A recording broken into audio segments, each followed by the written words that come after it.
Chers amis du Club des Hommes en Noir, très heureux de vous retrouver. Pour rappel, l'émission que vous allez voir est un extrait seulement de l'intégralité du Club des Hommes en Noir. Si vous voulez profiter vraiment de nos émissions et des échanges qui sont présents, eh bien, allez sur notre chaîne YouTube, la chaîne YouTube de l'Homme Nouveau, cliquez sur le bouton rejoindre et puis profitez en avant-première, en priorité de la diffusion de l'intégralité de ces émissions.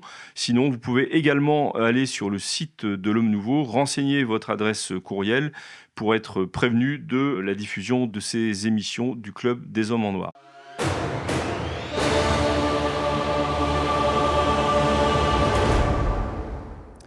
Bonjour à tous, très heureux de vous retrouver pour ce nouveau Club des Hommes en Noir. Qu'est-ce que l'Église peut et doit apporter à la femme pour que celle-ci réponde pleinement à sa vocation ?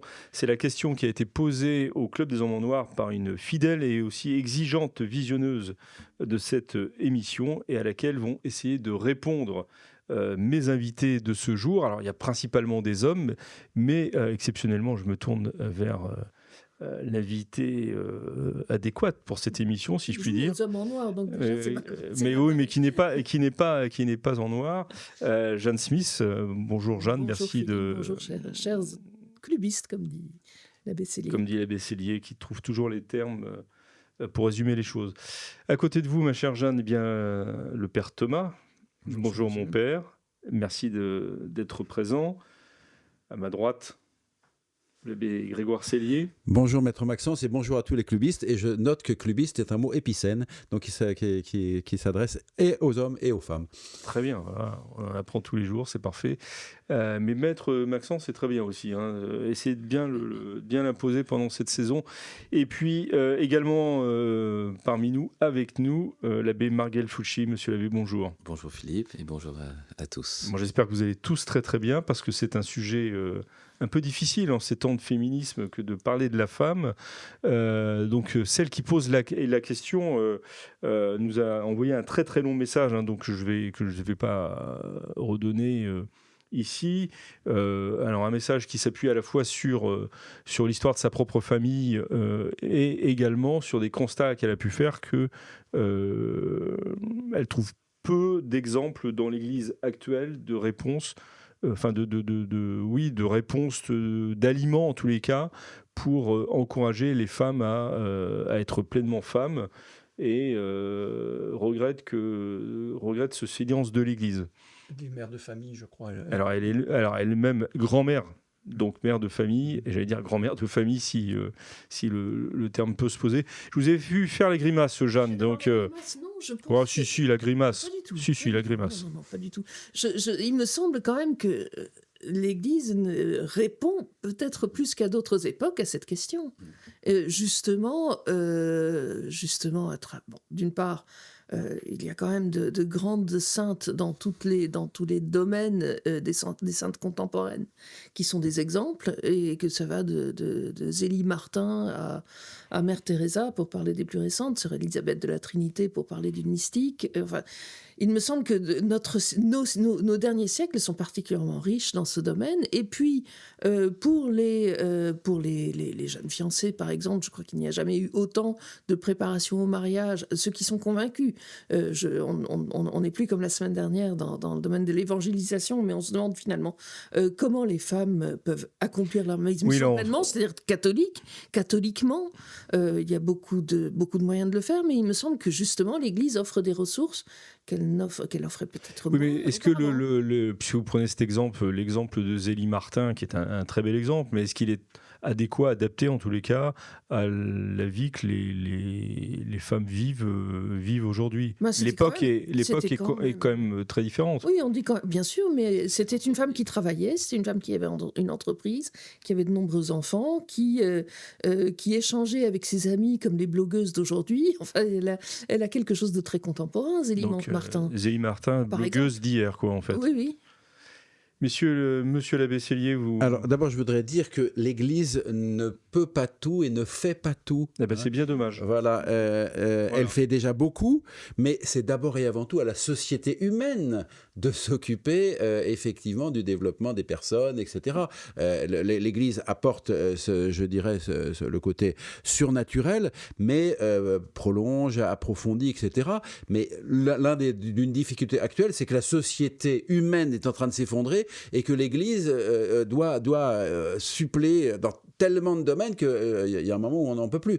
Il y a une chose qui est quand même tout à fait anormale, c'est qu'on soit, si je puis dire, en quelque sorte, le prêtre soit obligé de faire la police du textile dans une église, c'est-à-dire de dire à des gens qui rentrent en maillot de bain que non, c'est pas vrai. La police du textile, voilà, l'expression c'est pas normal, mais c'est la société qui devrait dire non, on ne rentre pas dans un édifice en maillot de bain. Je voyais un confrère qui était à Nice et qui me disait, non, j'étais obligé d'être à la porte pour dire non, vous pouvez pas rentrer en maillot de bain. Non, c'est pas normal de rentrer dans une église comme ça, vous voyez. Bon, alors on a un problème parce que c'est la société. Vraiment des intégristes. Hein. Non, mais c'est la société dans son ensemble qui s'effondre et qui est complètement, qui marche sur la tête. Alors l'Église ne peut pas tout faire, elle ne peut pas tout remplacer. Ça on n'y arrivera pas, je pense. Hein. C'est pas possible. Chers amis, vous êtes en train de regarder le Club des Hommes en Noir. Je me permets juste de vous dire que saint Ambroise disait que nous ne serons pas jugés sur ce que nous aurons donné, mais sur ce que nous aurons gardé. Vous nous regardez ? Eh bien, ne gardez pas pour vous tout cela. Donnez-vous. Allez maintenant dans la description de la vidéo pour effectuer votre don. Un grand merci. Père Thomas. Mais il me semble que la question qui nous est posée n'est pas de savoir quelle est la place de la femme dans la société. La question qui nous est posée, c'est d'essayer de réfléchir sur ce que peut être la vocation spirituelle de la femme, non ? C'est ce que j'avais compris. C'est notamment ça. C'est ce que j'avais compris. Sûr, oui. Et là, l'Église y a répondu depuis 2000 ans, en fait. Donc je ne parle pas, évidemment, simplement de la période, les premiers siècles, où les femmes ont été autant martyrs, sinon plus que les hommes. Mais dans les périodes récentes de l'histoire de l'Église, il y a de très beaux textes qui ont été écrits tant par le magistère que par des figures féminines intelligentes. Par exemple, il y a le texte de Pie XII. En 1951, il avait reçu toutes les associations féminines donc du monde entier, et il a délivré un très beau texte sur la vocation de la femme au sein de l'Église. Alors, il ne s'intéresse pas à la place de la femme dans la société, si elle doit travailler, si elle doit mettre ses enfants à la crèche, etc. Non, ce n'est pas ça. Et puis, il y a aussi, à peu près un peu avant, il y a une femme qui a, pour la première fois, essayé de développer une théologie de la femme, comme elle le dit, c'est Edith Stein, Sainte Edith Stein. Elle a beaucoup écrit sur la femme, à une époque où les femmes en Allemagne n'avaient pas encore évidemment le droit de vote. Elle-même a été la première femme docteur en philosophie, mais elle n'avait pas le droit en tant que femme d'enseigner à l'université, donc elle n'a pas pu enseigner à l'université. Et donc elle s'est consacrée essentiellement à essayer de donner une colonne vertébrale spirituelle aux femmes allemandes. Donc elle a beaucoup écrit sur la femme, et des textes qui sont superbes et qui peuvent être utilisés aujourd'hui par les femmes catholiques. Pie XII et Edith Stein, c'est pareil, c'est un peu la même remarque que je faisais à Jeanne Smith, c'est quand même hier. Non, c'est aujourd'hui, non. Aujourd'hui, excusez-moi, enfin, entre Pie XII et... Il y a eu quelques papes depuis Pie XII. Je trouve que c'est un très bon exemple. Mais... Oui, vous avez un texte de Jean-Paul II sur... vous n'allez pas dire que c'est hier, Jean-Paul II. Mais qui reprend lorsqu'on veut. Va vite aujourd'hui. Hein. Voilà, mais lorsqu'on veut, oui, mais la vérité. C'est pas ce qu'hier maintenant. Oui, mais la vérité, comment dire, quand on la décline, son cœur reste le même. Et à vouloir innover, on en finit par être transgenre. Hein. Donc, c'est ce plateau télé aux États-Unis et qui a fait une des raisons de de l'exaspération de l'électorat américain. Vous avez un sénateur qui dit, voilà, une famille, c'est un homme, une femme, un enfant a droit à son père et à sa mère, et vous avez une femme en face de lui qui n'a pas les cheveux bleus, tout ça, non, mais qui dit très tranquillement, non, vous pouvez être une mère. Et là, le sénateur, il dit, arrêtez, quoi. On en a assez. C'est-à-dire que c'est tellement faux qu'on peut trouver des arguments, on peut discuter, on peut dialoguer poliment et respectueusement. Mais à un moment donné, si vous voulez, c'est comme si on essayait de convaincre quelqu'un que l'eau, ça mouille et que le feu, ça brûle. Et la personne dit, mais non, avec de l'eau, on peut très bien brûler, ou avec du feu, on peut très bien hydrater. Oui. Et c'est fatigant. Et le rôle de l'Église par rapport à la femme, ça sera lui ouvrir la vie spirituelle. Et l'Église a quand même un exemple extraordinaire. Et du coup, sans famille nombreuse, c'est la Vierge Marie. C'est-à-dire que la vie spirituelle de la Vierge Marie, il n'y a pas plus femme que la Vierge Marie, est impressionnante. Et c'est à méditer, à connaître comment elle priait, quelle était sa relation à Dieu, quelle était la relation à son fils pendant son passage terrestre, enfin, comment elle communiait. Enfin, il y a des trésors de féminité dans l'image de la Vierge Marie dans l'Église. Monsieur Abesseli, vous vouliez... Moi, je voulais dire il me semble que le bon féminisme, c'est aussi que les femmes se prennent en main, de dire qu'est-ce que l'Église... Elles sont des femmes chrétiennes, eh bien, elles se prennent en main, soit en tant que femmes, soit en symbiose. Là, vous votez en touche, en fait. Non, soit en symbiose avec des hommes. Moi, je vois, par exemple, une œuvre qui s'est développée chez nous et qui a été fondée par des hommes et par des hommes, qui s'appelle le Mouvement catholique des familles. Vous allez sur Internet, vous tapez Mouvement catholique des familles, vous trouvez leur site, n'est-ce pas ? Ils ont le MCF, eh bien, ils font des congrès, ils ont une revue, ils font des associations pour les fiancés, ils aident les écoles, ils ont un forum des métiers, etc. Et ils ont une vraie action auprès des hommes et des femmes en tant que famille, en tant que mère, père, etc., qui se développent bien et ils se sont pris en main. Ils n'attendent pas que les alouettes leur tombent toutes rôties dans le bec et qu'est-ce que l'Église va me dire. Ils se prennent en main et il y a vraiment un vrai travail qui se fait en direction, encore une fois, des familles, donc des hommes et des femmes, des pères et des mères, des enfants, etc., qui me paraît effectivement. Et je rappelle qu'au XXe siècle, fin 19e, XXe siècle, il y a eu d'énormes associations catholiques de femmes qui ont beaucoup œuvré et qui ont effectivement travaillé. Donc, il y a aussi se prendre en main en disant qu'est-ce que l'Église va m'apporter. Oui, mais l'Église vous apporte sa prédication, l'Église ses sacrements, oui, bien sûr. Mais aussi, il faut voilà, c'est ça le féminisme, c'est se prendre en main en tant que femme. La question là n'est pas posée sous l'angle du féminisme, c'est si je comprends bien ce que nous dit celle qui nous regarde, et j'espère qu'elle nous regarde aujourd'hui, c'est en fait dans les homélies, par exemple, je n'entends pas parler spécifiquement du rôle alors effectivement, de la mère de famille, de l'épouse ou de l'éducatrice. Oui, parce qu'au fond, dans l'homélie, il s'adresse à des hommes, des femmes et des enfants. Je pense que ce n'est pas forcément le lieu le plus simple. Sinon, l'anecdote que racontait un de nos amis prêtres portugais, et il avait vu un confrère prêcher le jour de la fête des mères. Nous autres mères. Alors ça avait fait rire tout le monde. Effectivement, on a lu, donc nous avons tous lu le texte de notre spectatrice. Elle se lamente, ou elle est préoccupée par le manque de foi, d'implication, de constance des femmes d'aujourd'hui dans le mariage. Elle refuse la vie, elle divorce facilement, etc. Je pense que son souci est de dire les femmes n'agissent plus comme des femmes. Et là, comment faire pour qu'elles soient prêtes à accueillir leur vocation? Alors, la vocation de la femme est-il... je pense qu'il faut avoir le courage de dire que c'est une vocation à la maternité, qui peut prendre de multiples formes, et qui peut aussi s'épanouir dans la vie professionnelle. C'est un peu la réflexion d'Edith Stein, de Sainte Thérèse Bénédicte de la Croix.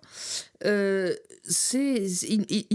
me semble qu'il y a chez notre spectatrice une espèce de dégoût d'une société où la femme ne joue plus son rôle.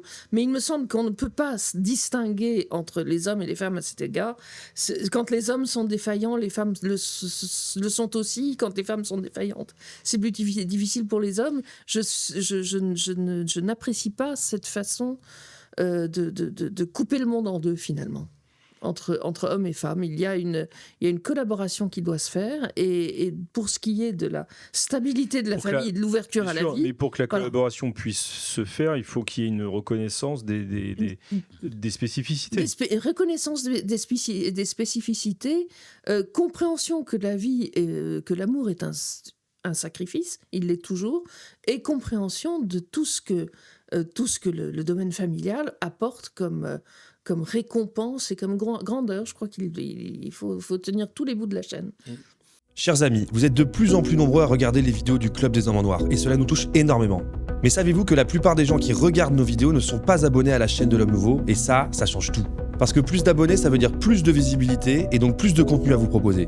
Donc si vous n'êtes pas abonné, s'il vous plaît, cliquez sur ce petit bouton, ça prend 2 secondes, et cela nous aide énormément.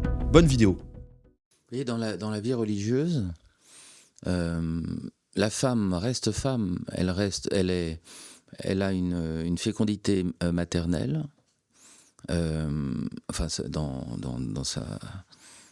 son expansion. Oui, non, mais féminine. Une religieuse n'est pas un religieux. Et puis aussi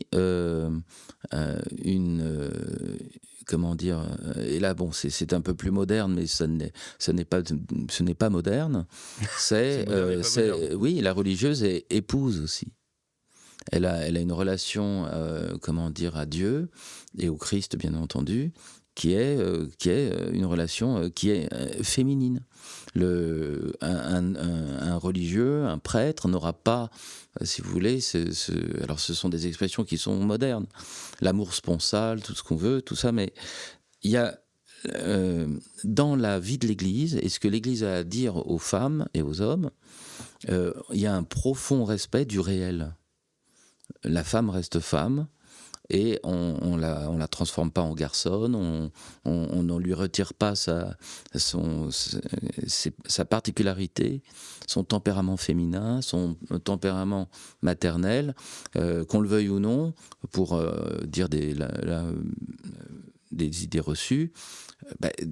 La violence, la dureté, la rigidité, ou une détermination froide ou forte.